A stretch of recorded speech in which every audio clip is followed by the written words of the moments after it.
नमस्कार। सनातन विचार श्रृंखला में आपका स्वागत है। आज के वीडियो में हम बात करेंगे कि आम तौर पर सभी लोग ऐसा बोलते हैं कि हिंदुओं के 33 करोड़ देवी देवता हैं, 33 करोड़ भगवान हैं।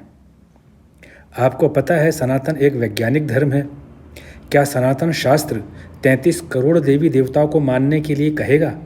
दुनिया का सबसे पुरातन धर्म, सबसे शाश्वत धर्म, सबसे वैज्ञानिक धर्म, जिसने गणित में, खगोल शास्त्र में, चिकित्सा विज्ञान में और भी कई अन्य विज्ञान के अंदर इतनी उपलब्धियां हासिल की हों, जहां के विज्ञानियों ने, वे 33 करोड़ भगवान मानने को कहेंगे। अगर आप इस वीडियो को आज पूरा सुनेंगे, देखेंगे, तो आपके पास में असली ज्ञान आ जाएगा जो वेद में और उपनिषद में बताया गया है। ऐसा मानना कि हिंदुओं में 33 करोड़ देवी देवता हैं, ये एक भ्रांति फैलाई गई है जो समय के साथ योजनाबद्ध तरीके से फैलती चली गई। हमारा विषय कभी ये नहीं रहता कि वे लोग इसमें कितना सफल हुए। हम केवल सकारात्मक अभिव्यक्ति को प्रस्तुत करना चाहते हैं।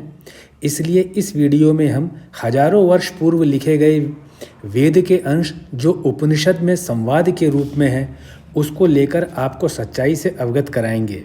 आप ध्यान से वीडियो को देखिएगा और सुनिएगा। आपको रोमांच का भी अनुभव होगा, साथ ही आपको अपने पूर्वजों के ज्ञान पर, उनके चिंतन पर अभिमान भी होगा। उपनिषद में स्पष्ट उल्लेख है कि ऋषि कहते हैं 33 देवगण हैं। ये 33 देवगण फिर 6 देवगण में विस्तार पाते हैं और फिर ये 6 देवगण फिर 2 देवगण में विस्तार पाते हैं। ये 2 देवगण मनुष्य के जीवन के आधार हैं, जिनमें ऊपर कहे गए सभी देवी देवगण समाहित होते हैं। ये 2 देवगण एक प्रमुख में आधार बताए हुए हैं और ये 6 देवगण 2 देवगण में होने से पहले 3 देवगण के अंदर विभक्त हो जाते हैं। आखिर एक को छोड़कर ऊपर बताए गए सभी देवगण 3306 गुणों से विभूषित हैं। 3306 3306 गुण हैं उनके पास में। अल्पज्ञानियों ने क्या किया कि 330 के आगे 6 शून्य लगा दिए। जो 6 लिखा हुआ है यूनिट डिजिट पे, इकाई पर, वो 6 शून्य लगा दिए। जब 330 के आगे 6 शून्य लगा देंगे तो स्वयं ही 33 करोड़ हो जाएगा। आप ये देखिए, हो गया ये। तो इस प्रकार से भ्रांति फैलती चली गई। शास्त्रों को पढ़ने की, शिक्षा प्राप्त करने की आदत नहीं रहने के कारण यह एक जग जाहिर हंसाई हो गई कि हिंदू अपने 33 करोड़ देवी देवताओं की पूजा करते हैं। आज के इसमें आप समझेंगे वीडियो में कि आखिर ये 330 के आगे जो 6 जीरो लगा करके भ्रांति फैलाई गई है, उसके अलावा सच्चाई क्या है। आप ये देखिए, पहले 33 देवगण हैं, फिर 6 देवगण हैं, फिर 3 और 3 2 के अंदर, और आखिरी में जाकर के 1।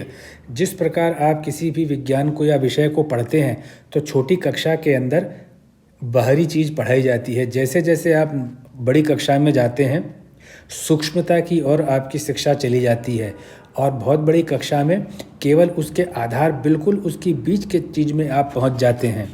तो वैसा ही यहाँ पर है। 33 देवगण बताए गए हैं जब विद्यार्थी नया नया गुरुकुल में आता है। जब गुरुकुल में आके थोड़ा सीखता है तो उसको 6 देवगण बताए जाते हैं। 6 के बाद 3, 3 के बाद 2 और 2 के बाद 1।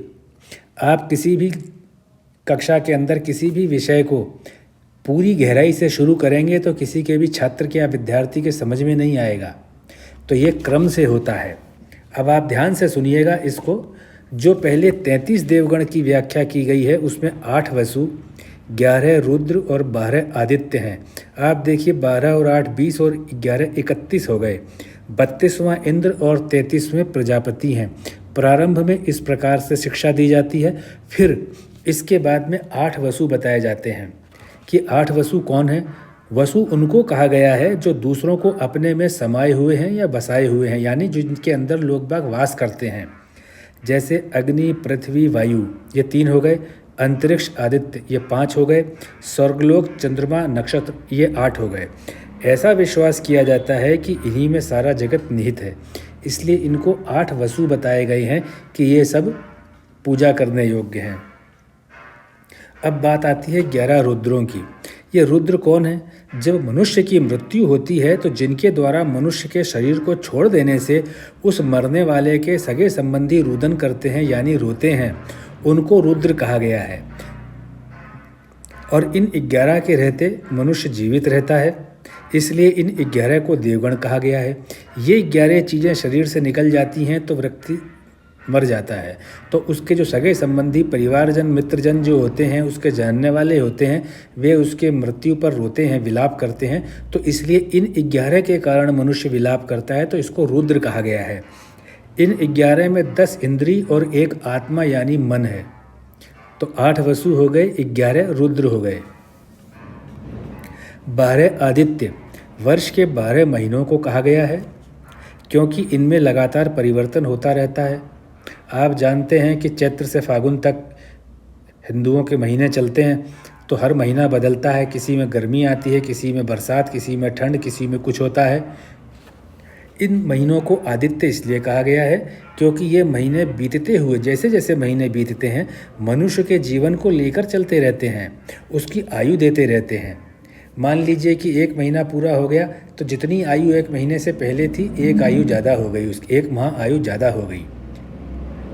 हर महीना बीत जाने पर मनुष्य की 1 महीने की आयु पूरी हो जाती है। इस व्यवहार को आदान कहते हैं।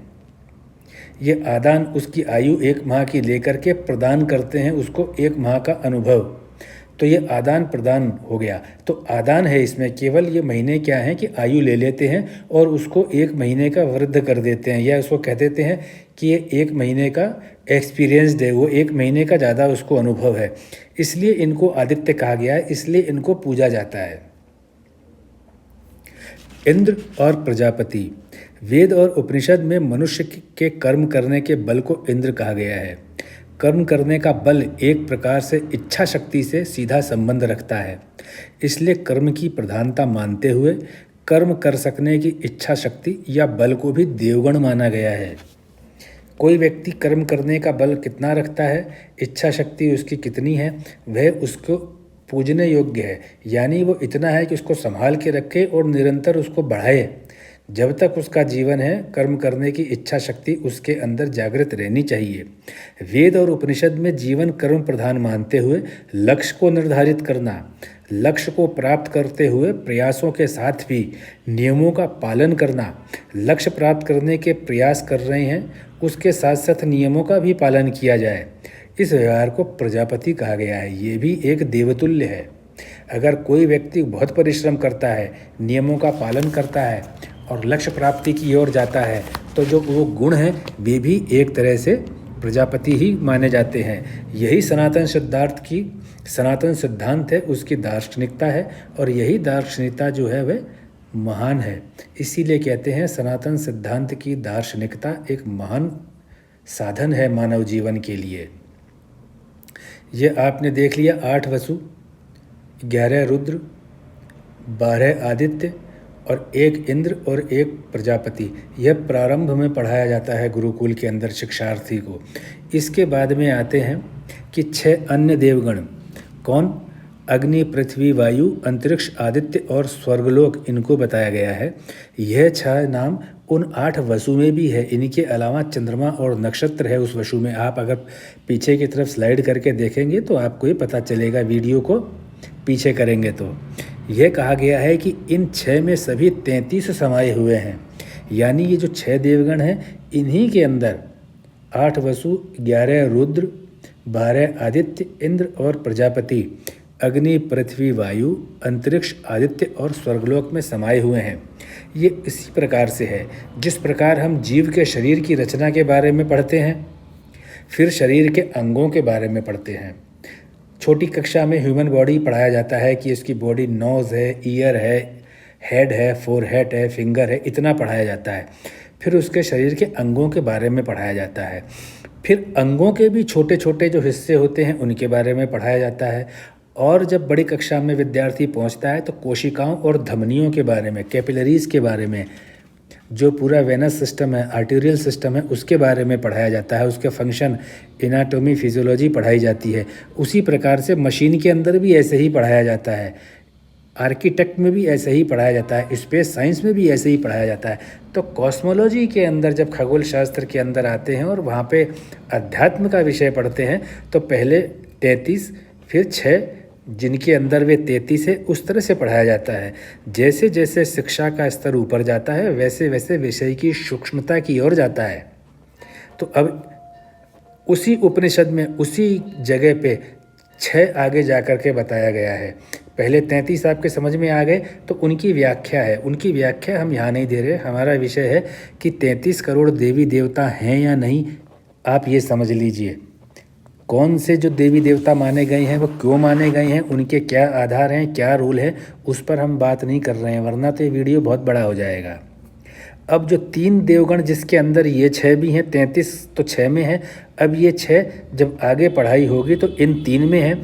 ये 3 देवगण 3 लोग बताए गए हैं जिनमें ऊपर बताए गए सभी वसु, रुद्र, आदित्य, इंद्र और प्रजापति समाये हुए हैं। ये 3 लोग कौन से हैं? भू, भुवः, स्वः।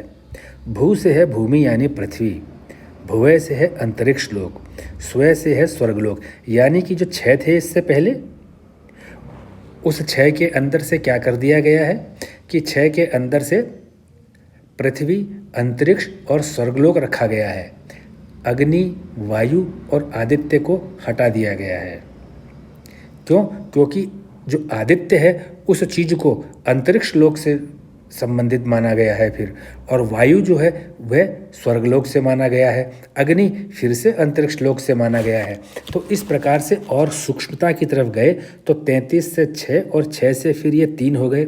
जैसे वैसे विद्यार्थी ज्ञान को समझता जाता है वैसे वैसे ज्ञान सूक्ष्म होता चला गया और अब 3 देवगण रह गए। यहाँ पे आप देख लिया, वैज्ञानिकता देखिएगा आप सनातन शास्त्रों की। कोई हिंदू धर्म केवल मंदिर में बैठ के घंटी बजाने वाला धर्म नहीं है। आप ध्यान से सुनिएगा, ये मैंने नहीं लिखा है, ये उपनिषद में लिखा हुआ है। धारण्य उपनिषद के 3 अध्याय के 9वें ब्राह्मण के अंदर ये दिया हुआ है। आप कहीं से भी खोज सकते हैं, चाहें तो लिख लीजिए 3 अध्याय का 9वां ब्राह्मण। इससे 50 पेज ज़्यादा ही मिलेंगे, लेकिन ये लाइनें जो उतनी मैंने बताई हैं उतनी ज़रूर मिलेगी। मेरी मर्जी से इसमें एक अक्षर भी नहीं है। फिर इन 3 को 2 देवगण के अंदर समाहित किया गया है। वे 2 देवगण जो हैं वे हैं अन्न और प्राण। अन्न को एनर्जी और प्राण को मैटर, पदार्थ से माना गया है। फिर केवल एक देवगण जो एक परब्रह्म है उसमें ये 2 समाहित होते हैं।